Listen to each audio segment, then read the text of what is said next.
पलट के बाद बांग्लादेश में डेमोक्रेसी का द एंड हो चुका है और अंतरिम सरकार के मुखिया मोहम्मद यूनुस किस तरह से सरकार चला रहे हैं वो सब कुछ साफ साफ दिखाई पड़ रहा है। बांग्लादेश को डेमोक्रेटिक रिपब्लिक बताने वाले यूनुस दिखावा भरपूर कर रहे हैं। इसी बीच एक खबर ऐसी निकल कर आई है जो शेख हसीना को लेकर है। तो क्या अब उन्हें फंसाने की गहरी साजिश रची जा रही है? अब क्या चल रहा है बांग्लादेश में, इसे जानेंगे। वहीं दूसरी तरफ ममता बनर्जी खुद को स्ट्रीट फाइटर कहती हैं और सड़क पर उतरकर मिसाल भी पेश करती रही हैं, लेकिन उनकी स्ट्रीट फाइट अब धीरे धीरे छापामार राजनीति में बदलती जा रही है। ममता बनर्जी बनाम ईडी की लड़ाई अब सुप्रीम कोर्ट तक पहुंचाई। सुप्रीम कोर्ट ने इस मामले पर जो भी कहा आज उसे बताएंगे। और इसके अलावा अब बुंदेलखंड के किसानों के लिए अच्छी खबर है। अच्छी खबर यह है कि बुंदेलखंड के किसान अब बनेंगे मालामाल। 1,28,00,000 की नर्सरी कैसे बदल रही है अन्नदाताओं की किस्मत? क्या है योगी सरकार की हाईटेक स्कीम? एक नजर इस पर भी आज के शो में। नमस्कार, खबर प्रधान शो देख रहे हैं आप और मैं हूं संगीता श्रीवास्तव।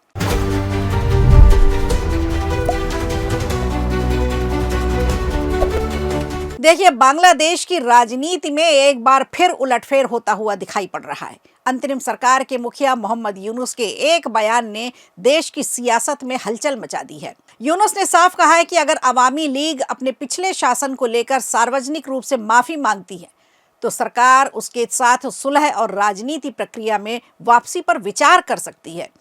अब इस बयान के बाद ये अटकलें तेज हो गई हैं कि पूर्व प्रधानमंत्री शेख हसीना की चुनावी राजनीति में दोबारा क्या एंट्री हो सकती है। फिलहाल अवामी लीग पर चुनाव लड़ने पर प्रतिबंध लगाया हुआ है। ऐसे में यूनुस का ये बयान बेहद अहम माना जा रहा है।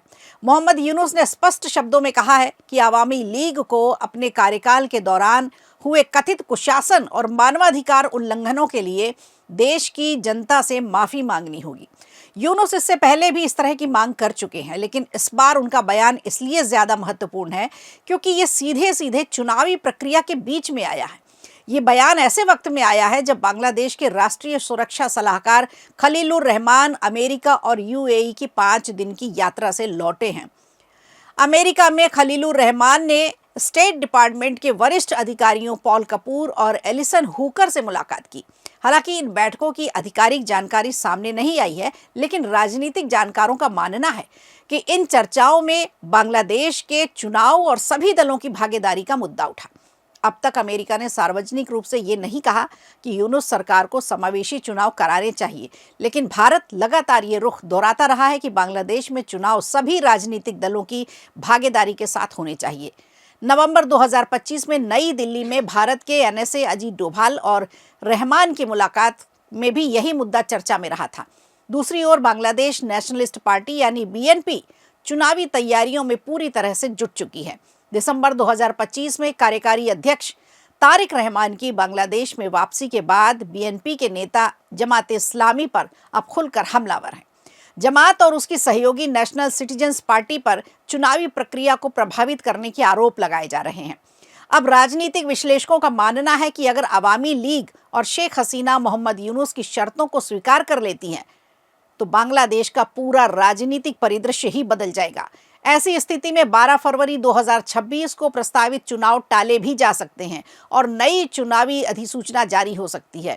अब यूनुस की ये चाल बदलाव की ओर इशारा कम और एक बड़ी साजिश जरूर बताई जा रही है, क्योंकि अगर शेख हसीना ने यूनुस की बात नहीं मानी तो चुनाव टलने का पूरा इल्जाम शेख हसीना पर आ जाएगा, जिससे उनकी मुश्किलें और भी ज्यादा बढ़ जाएंगी। तो अब देखना होगा शेख हसीना क्या फैसला लेती हैं।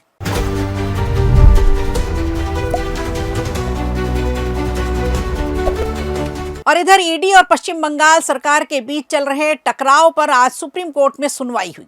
शीर्ष अदालत ने इस मामले को बेहद गंभीर मानते हुए मुख्यमंत्री Mamata Banerjee, DGP, Kolkata police commissioner, deputy commissioner समेत कई वरिष्ठ अधिकारियों को नोटिस जारी किया है। कोर्ट ने सभी प्रतिवादियों को 2 सप्ताह के भीतर जवाब दाखिल करने के निर्देश भी दिए हैं। इस मामले की अगली सुनवाई अब 3 फरवरी को होनी है। सुप्रीम कोर्ट ने इस सुनवाई के दौरान ईडी अधिकारियों के खिलाफ दर्ज एफआईआर पर फिलहाल रोक लगा दी है। साथ ही अदालत ने निर्देश दिया है कि कोलकाता स्थित आईपैक कार्यालय और उसके आसपास लगे सभी सीसीटीवी कैमरों के फुटेज सुरक्षित रखे जाएं। ये मामला 8 जनवरी का है, जब ईडी ने आईपैक के कोलकाता कार्यालय पर और उसके निदेशक प्रतीक जैन के घर पर छापेमारी की थी। इसी दौरान मुख्यमंत्री ममता बनर्जी खुद मौके पर पहुंच गई थी। बाद में ईडी ने कलकत्ता हाईकोर्ट में याचिका दाखिल कर आरोप लगाया कि सीएम ममता बनर्जी ने जांच में बाधा डाली और कुछ अहम सबूत अपने साथ लेकर गई। सुप्रीम कोर्ट ने ईडी के इन आरोपों को बेहद गंभीर बताया। जस्टिस प्रशांत कुमार मिश्रा और जस्टिस विपुल पंचोली की पीठ ने सवाल उठाया कि क्या कोई राज्य सरकार केंद्रीय एजेंसी की गंभीर अपराध की जांच में इस तरह से दखल दे सकती है। अदालत ने कहा कि कानून का शासन बनाए रखने और सभी संस्थाओं को स्वतंत्र रूप से काम करने देने के लिए इस मामले की जांच बेहद जरूरी है। ईडी की ओर से सॉलिसिटर जनरल तुषार मेहता ने अदालत में कहा कि ये पहली बार नहीं है जब सीएम ममता बनर्जी ने जांच में हस्तक्षेप किया है। उन्होंने इसे बेहद खतरनाक पैटर्न बताया और मांग की है कि मौके पर मौजूद अधिकारियों को निलंबित किया जाए। वहीं पश्चिम बंगाल सरकार की ओर से वरिष्ठ वकील कपिल सिब्बल ने इन आरोपों का विरोध किया। उन्होंने कहा कि ये मामला कलकत्ता हाईकोर्ट में सुना जाना चाहिए। उन्होंने दावा किया कि डिजिटल डिवाइस ले जाने के आरोप पूरी तरह से झूठे हैं। टीएमसी सांसद कल्याण बनर्जी ने भी कहा कि चुनाव के समय केंद्रीय एजेंसियों और राज्य सरकारों के बीच टकराव को रोकना जरूरी है और कोऑपरेटिव फेडरलिज्म बनाए रखना केंद्र और राज्य दोनों की जिम्मेदारी है। तो अब देखना होगा आगे क्या होता है, क्योंकि अब 3 फरवरी का इंतजार सभी को है।